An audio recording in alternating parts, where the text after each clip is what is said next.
you mentioned we're at an inflection point, and you brought up China, Russia, Iran, North Korea. I want to talk about China with you. I know this is an area you've been focused on. Talk to me about what your worries are today. What are you most concerned about? What are you most focused on as it relates to China? Good question.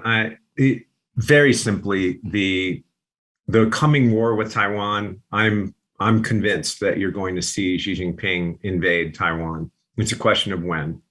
I think U.S. military is there, DOD's there, U.S. intelligence is there. And what does that mean to Western investments in China? What does that mean to Wall Street, who makes 12% of their revenue from China? What does that mean to pensions, foundations, and endowments that have billions of dollars invested in Chinese private equity and Chinese companies? I can tell you that the answer is it's not going to be good. And people's fiduciary responsibilities, they just turn a blind eye to their fiduciary responsibility to engage in their FOMO. But that's going to be a real problem, Julia. But geopolitically, they're going to invade Taiwan. What does that mean? How does the U.S. respond? How does Europe respond? How does NATO respond, if anything? And then our national security is really focused or it's vital to our national security for us to have Taiwan semis, call it high technology chip output for many, many, many things in our military world and in our civilian corporate world.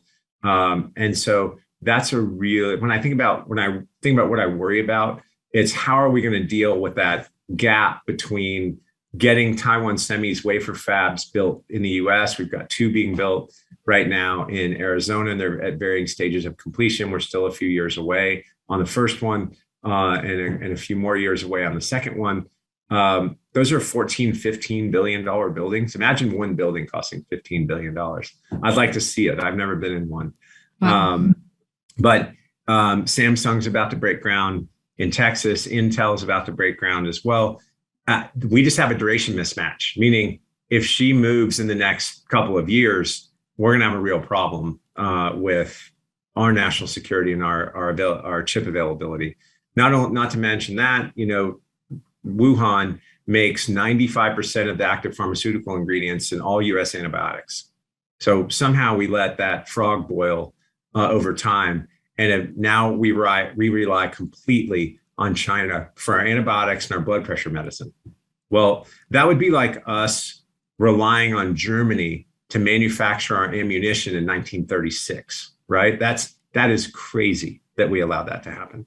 So the balance of power is we can pull them off the SWIFT system and collapse their economy, meaning the US versus China, but they can withhold antibiotics, blood pressure medicine, and really cause us chip problems. So this is one of those standoffs that just another Cold War, Julia. And the fact of the matter is, though, unlike the Cold War, I actually think there is a flashpoint that is destined to happen.